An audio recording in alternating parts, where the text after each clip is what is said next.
Warrior, welcome. First of all, let us congratulate the state of Florida, who had one of the largest busts today of CSAM, child sexual abuse material, over 1 million images, videos of children, including babies. Warning, if you can't take this, turn it off. Don't listen to this. This is an international child pornography, trafficking ring, whatever you want to call it. It's hard for me to even say these words. I just jumped off the bus from our state capital here in New York, Albany, and I saw this and I wanted to make sure there are some good people out there working to dismantle, disrupt these channels. This is a major story. We'll keep an eye on it and we'll fill you in more about this as it goes along this week.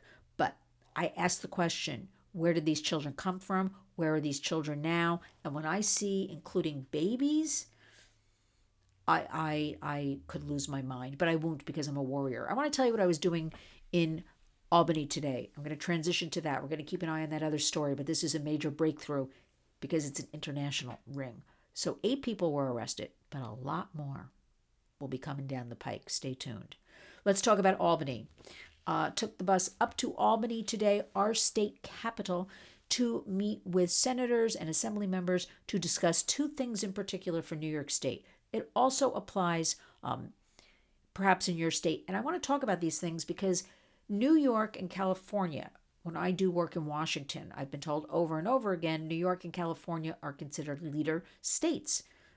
Other lawmakers, other states want to see what's going on in these 2 states. So there are 2 things. Why do we have to fight so hard for a victim of sexual abuse?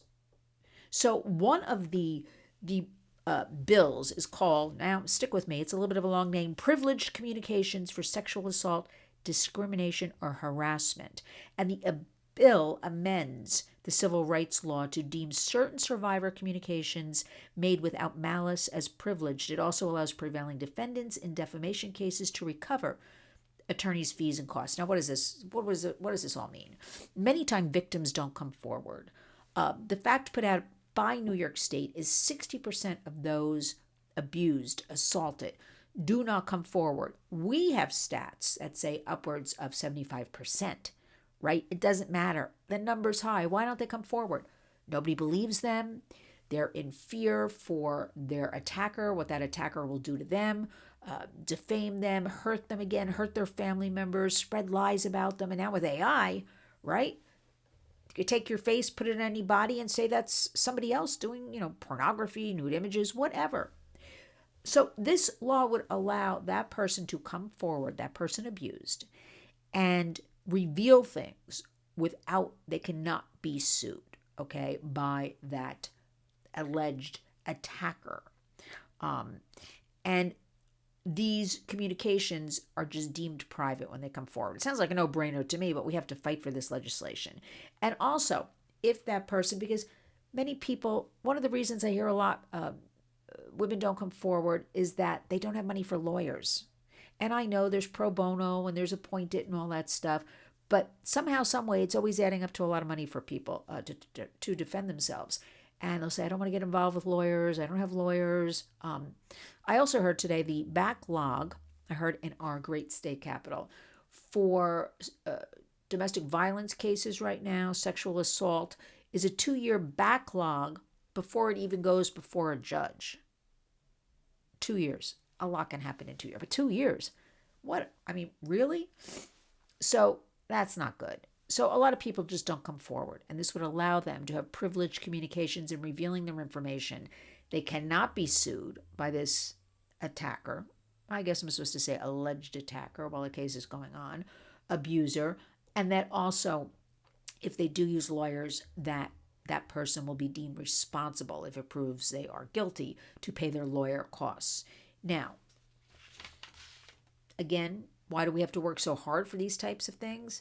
Because we do. That's just the way it goes in the United States. And the second piece of legislation that we're very passionate about at the Warriors is called HELP. And that stands for Harnessing Expertise of Licensed Professionals. It expands, now listen to this, who can initiate psychiatric evaluations, adding psychiatric nurse practitioners, psychologists, and licensed clinical social workers as qualified clinical examiners. Now, why is this important? we have a very well documented youth mental health crisis in the United States. For instance, if a parent shows up in an emergency room, the child's in a frenzy, they are psychotic, and there's a lot of this going on, and they have to sit in an emergency room and wait to be diagnosed by the psychiatrist, that could be 2, 3, 4 hours later. In many instances, that frenzy, that psychosis, whatever's going on, leads to law enforcement being called, kids being carted off, and adults too, carted off to jails because they're out of control, or they're thrashing, or they're hitting, or they're just violent. So we have to do better than that. We can't be throwing people in jails, and we can't when they're having mental health episodes, and we certainly can't be putting kids on any given night. In America, we have 2,000 minors in adult jails across the country. Now, there's something wrong with that statement right there.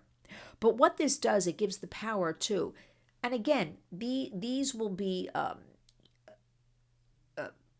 psychiatric nurse practitioners and social workers who have the license. It's not like they're just pulling them out of anywhere in a hospital, a healthcare setting, that are qualified to say this person needs a commitment, a 72-hour hold.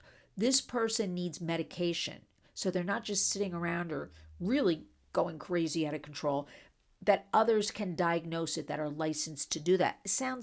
Another one sounds like a no-brainer to me. Now think about if you're in a rural area, and a lot of hospitals don't have like an on-staff psychiatrist or something like that. And you got to sit around and wait if you're a parent with a child who's having this episode. So this just opens it up that there are others that are qualified.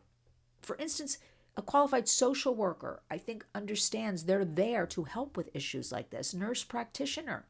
Geez, I've dealt with some nurse practitioners that are better than doctors.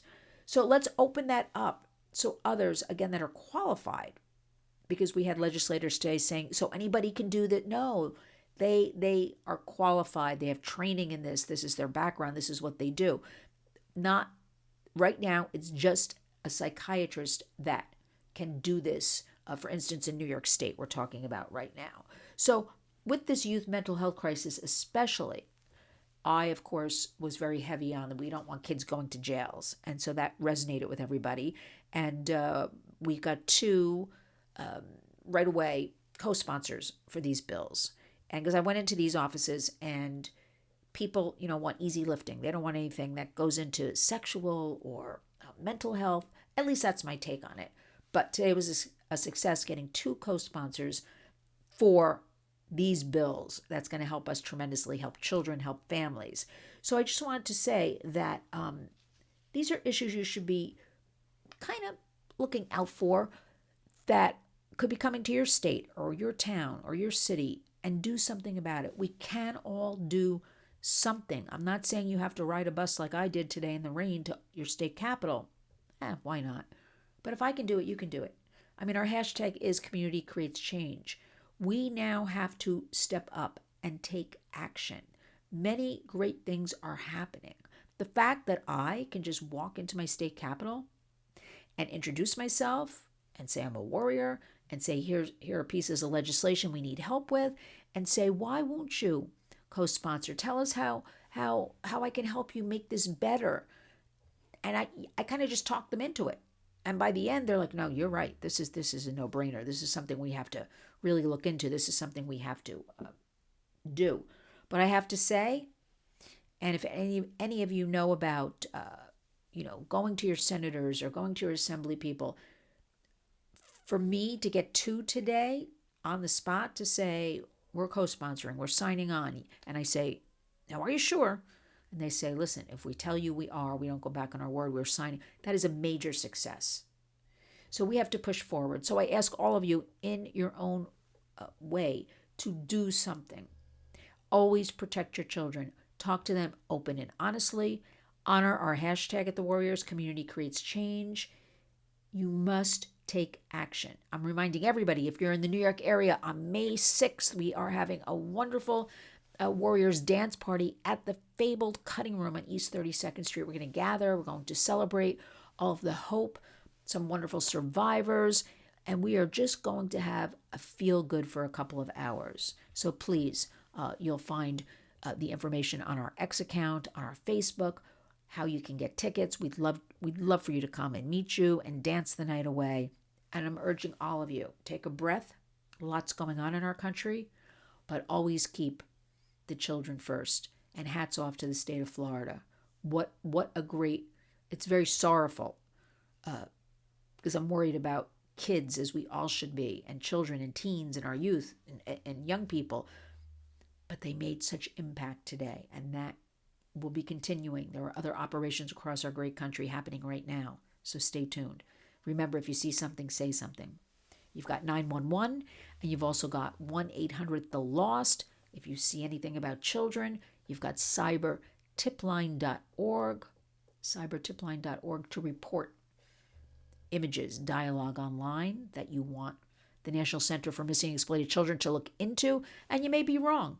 You may be in doubt about something. You're not going to get in trouble. You're just going to report something, and that's what we need, each and every one of you, to wake up and be a warrior.